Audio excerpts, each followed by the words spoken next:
Hello दोस्तों, आप सभी का स्वागत है मेरे यूट्यूब चैनल पे। आज की इस वीडियो में हम जानने वाले हैं एचएएल के बारे में। एचएएल जैसे आपको पता होगा एक पब्लिक सेक्टर कंपनी है, हिंदुस्तान एरोनॉटिक लिमिटेड, जो कि तेजस एयरक्राफ्ट भी बनाती है। तो ये इंडिया की 14वीं महारत्ना कंपनी बन गई है। तो जैसे आपको पता होगा कि महारत्ना कंपनीज जो होती हैं, तीन तरह की कंपनीज होती हैं, मिनी रत्ना, नवरत्ना और महारत्ना। महारत्ना कंपनी को सबसे ज़्यादा ऑटोनॉमी है जो एज कम्पेयर टू नवरत्ना और मिनी रत्ना। तो इसको जो फाइनेंस मिनिस्टर हैं निर्मला सीतारमन जी, उन्होंने इसको अपना अप्रूवल दे दिया है और ये 14वीं महारत्ना कंपनी इंडिया की बन चुकी है।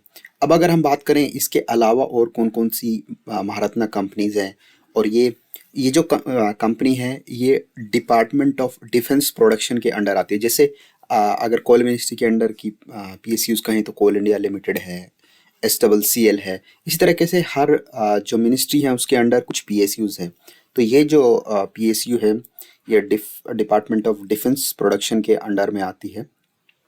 इसके अलावा अगर हम इसके एनुअल टर्नओवर की बात करें तो इसका जो एनुअल टर्नओवर था फाइनेंशियल ईयर 2023-24 में वो 28,000 करोड़ रुपए था, और जो नेट प्रॉफिट था वो 7595 करोड़ रुपए था।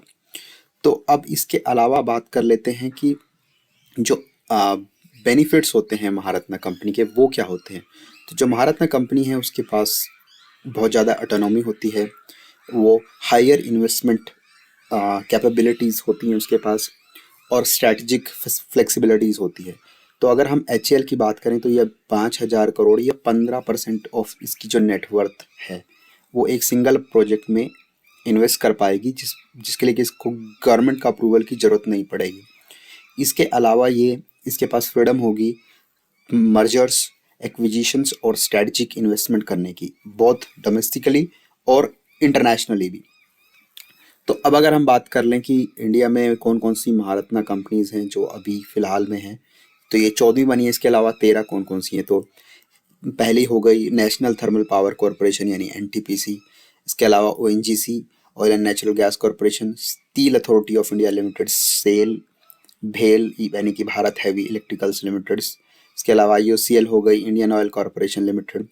फिर इसके अलावा PCL, Hindustan petroleum corporation limited, coal India. इसके अलावा GAIL, gas authority of India limited. फिर उसके अलावा BPCL, Bharat petroleum corporation limited. इसके अलावा power grid corporation of India limited, और फिर पावर फाइनेंस कॉरपोरेशन यानी PFC। इसके अलावा रूरल इलेक्ट्रिफिकेशन कॉरपोरेशन लिमिटेड, और इसके अलावा ऑयल इंडिया लिमिटेड यानी ऑयल। तो ये हैं जो महारत्ना कंपनी थी इसके पहले। तो 14वीं HAL बन गई है, और ये एक बहुत ही स्ट्रेटजिकली इम्पोर्टेंट कंपनी भी है HAL। अगर इंडिया फ्यूचर में अगर कोई एयरक्राफ्ट बनाता है, आई मीन कमर्शियल एयरक्राफ्ट बनाता है, जैसे बोइंग है, एयरबस है, या जैसे चाइना का कॉमेक है, उस तरह का कुछ होता है, तो उस चीज़ में इस कंपनी का योगदान होने वाला है। तो यही था इस वीडियो में। इसके अलावा अगर आपको कुछ और जानना है तो आप कमेंट बॉक्स में जान सकते हैं। Thank you.